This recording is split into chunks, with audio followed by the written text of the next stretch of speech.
Hello' guys,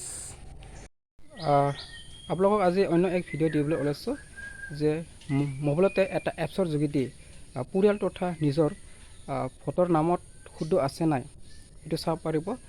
কিছুমানে ফটোত নাম ভুল থকাত 2-3 বছৰ আগতে অনলাইনত এপ্লাই কৰি ৰাখে, কিন্তু কোনো খা খবৰ নলয়।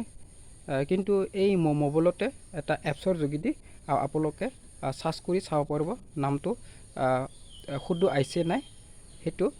এইটো কাৰণ দিয়াৰ কাৰণ হ'ল মোৰ মোবাইলটো যিহেতু সকলোৰে হাতত আছে, কিন্তু লেপটপ কম্পিউটাৰ সকলোৰে হাতত নাই। সেয়েহে মই মোবাইলটো দিবলৈ চেষ্টা কৰিছোঁ। স্কিপ নকৰি চাই থাকিব। মোবাইলতে এটা এপছৰ যোগেদি আমি এপ ষ্ট'ৰ পোনপ্ৰথমে আমি ডাউনলোড কৰিব লাগিব। মোবাইলত প্লে' ষ্ট'ৰত যাব লাগিব। নাম হ'ল ভোটাৰ হেল্পলাইন। মই চাৰ্চ কৰি ভোটাৰ হেল্পলাইন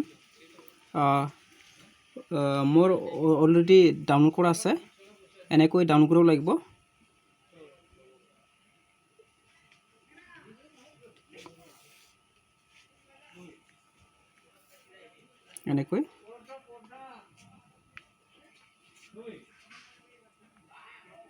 এনেকৈ পলিং ষ্টেচন ইলেক্ট্ৰলৰ ইয়াত ক্লিক কৰিলে হ'ল। ইয়াত মই পোনপ্ৰথমে বেছিক কেইটা মই ক'বলৈ বিচাৰি আছোঁ। ইয়াত এপিক নম্বৰ লিখিলে হ'ল, দিলে হ'ল KTH 60388819 চাৰ্চ তাপনত এনেকৈ শ্ব' কৰে। আগতে মানে মিষ্টেক আছিল, এইটো কাৰেক্টকৈ আহিছে। এনেকৈ শ্বেয়াৰ কৰিব পাৰে, ডাউনলোড কৰিব পাৰে। চ' এনেকৈ আৰু ইয়াতে ছাৰ্ভিচ দিয়া আছে, চাৰ্চ বাই ডিটেইলছ। ইয়াতে ফিল আপ কৰিব পাৰে। ফিল আপ কৰি QR কোড স্কেন কৰি চাব পাৰে, বাৰ কোড। ঠিক তেনেকৈ আপোনালোকে নিজে মোবাইলত ডাউনলোড কৰি চাব পাৰে।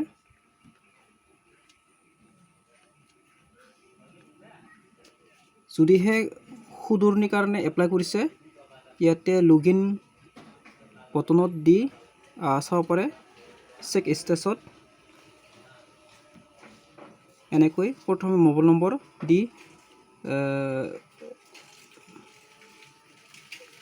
OTP কৰিব লাগিব, OTP দিব লাগিব।